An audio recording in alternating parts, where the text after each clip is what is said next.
진리의 사람 다속 유영모는 누구인가? 38번째 시간입니다. 오늘은 유영모가 쓴 최초의 이승훈전, 유영모가 쓴 최초의 이승훈전이라는 제목으로 말씀드리겠습니다. 유영모가 인물에 대해서 글을 쓴 것은 꼭 세 사람뿐입니다. 가장 먼저 쓴 것이 남강 이승훈이고, 다음이 삼성 김정식이고, 마지막이 호암 문일평입니다. 뒤에 두 사람은 돌아간 뒤에 쓴 추도문이고, 살아있는 사람에 대한 글은 남강 이승훈 뿐입니다. 남강이 58세 때 32살의 유영모가 쓴 글입니다. 그리고 8년 뒤에 남강이 세상을 떠났습니다. 유영모는 32살 때 바로 오산학교 학교장으로 재직하고 있었습니다. 여름방학 때 서울 집으로 온 유영모는 최남선을 만났습니다. 그때 최남선이 유영모에게 남강 이승훈의 안부를 물었습니다. 이승훈은 3.1운동 사건으로 4년이나 감옥살이를 하다가 가출옥한 지 얼마 되지 않았습니다. 1922년 7월 22일에 민족대표 33인 가운데서도 맨 마지막으로 출검하였던 것입니다. 최남선은 유영모에게 남강에 대한 원고를 청탁하였습니다. 그리하여 유영모가 남강 이승훈에 대한 글을 쓰게 되었습니다. 육당은 그러한 경위를 알리는 소개의 글을 썼습니다. 최남선의 소개의 말은 이러합니다. 현대의 성도로 우리 눈에 보이는 이승훈 선생의 인격은 시아 조선에 가진 바 가장 귀중한 민족적 재산의 하나이다. 그 일생을 통하여 시연된 조선인의 본질미는 그 자신이 훌륭한 시요, 음악이요, 또한 숭고정정한 종합적인 예술이에다. 그 인격의 거울에는 우리의 미추를 그대로 성찰하여 가장 귀중한 쇠향상의 암시를 얻을 수 있습니다. 그 행적 자국에서는 가장 정확한 인생의 괴범을 발견하여 거둘수록 솟아나는 위대한 교훈을 받을 수 있습니다. 나는 선생을 메시고 지낸 지 짧지 아니한 세월에 그 일동, 일정, 일호, 일묵 사이에 진솔한 생명이 넘치는 무슨 한 가지 계시를 받아 항상 큰 힘을 받자와 왔습니다. 더욱 최근 3년 동안 한 가지 철창 아래서 꾸준히 친자하올 기회를 얻어 그 불영이 하는 지음의 진리파지력이 어떻게 강구하고 박화심을 더욱 깊이 감수하고 일칭 정성스러운 인격의 탐미자가 되지 아니치 못하였습니다. 하루는 선생의 일상 기우처인 정주 오산학교의 교장으로 계신 예우 유영모 군을 만나 이야기가 자연히 선생의 인격에 미침에 유군이 그 허구한 관찰에 가장 진실한 감상을 베푸는데 논지 일일이 근계에 당하여 간분히 전심하기로 일부러 그 어치를 지어 주십사 하여 간략하나마 여기에 계좌하기로 하였습니다. 또 유군은 선생의 인격과 그 행적에 대하여 가장 주밀한 조사와 엄정한 연구로서 후일 규정한 문헌을 작성하기를 기도하는 터라 하더이다.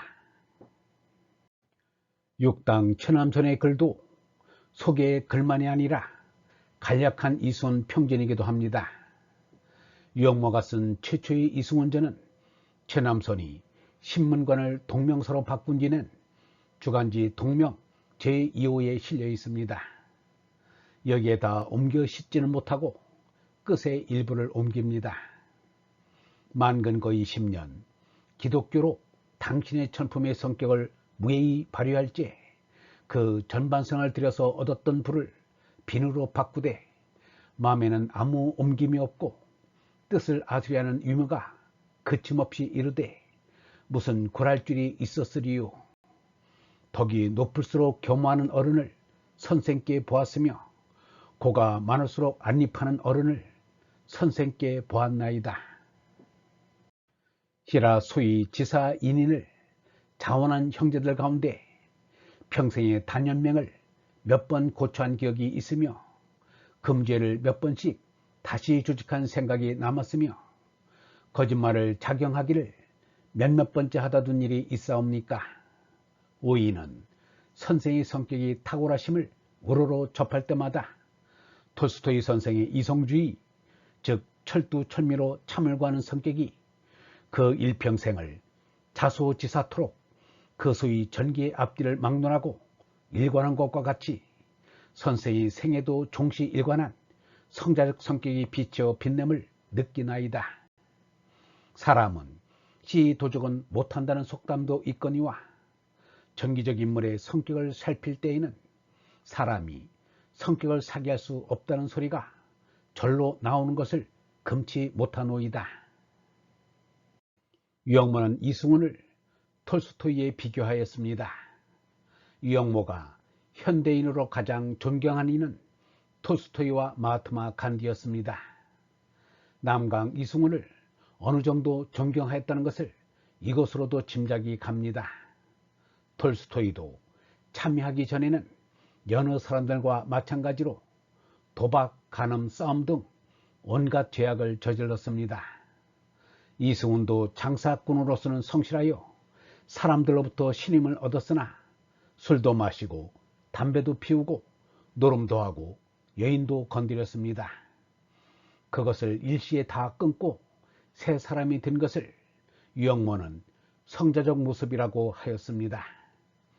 그런데 사람은 관 뚜껑을 덮고서야 그 사람을 말할 수 있다고 하지만 남강은 만년에 병원에서 알게 된 젊은 간호사와 재혼을 하였고 끊었던 담배를 다시 피우게 되었습니다. 유영모는 남강의 동상점학식에 참석한 뒤에 남강에게 그렇게 한 이유를 물었습니다. 남강은 유영모에게 다른 변명은 없이 잘못되었소 라고 하였습니다. 유영모는 말하기를 남강 선생은 큰 사람임에는 틀림없다 라고 하였습니다. 얼번 여러분, 사람이 이 세상에 태어나 남들로부터 기림을 받을 만한 큰 일을 하기란 쉽지 않습니다. 몸을 바쳐야 하고 마음을 다해야 하며 정성이 지극해야 가능한 일입니다. 재산이 많다고 큰 일을 할 수 있는 것이 아닙니다. 지식이 넓다고 큰 일을 하는 것도 아닙니다. 지위가 높거나 권세가 있다고 큰 일을 하는 것도 아닙니다. 그런 이들은 이 나라에도 수만 명은 될 것입니다. 그러나 석가와 예수처럼 진리를 위해 일하는 이는 없습니다. 어떤 이가 진리를 위해 일하고 진리를 위해 살고 진리를 위해 죽는다면 그야말로 우리가 오랫동안 기려야 할 인물일 것입니다. 영성신학원 다속아카데미의 하늘소리였습니다.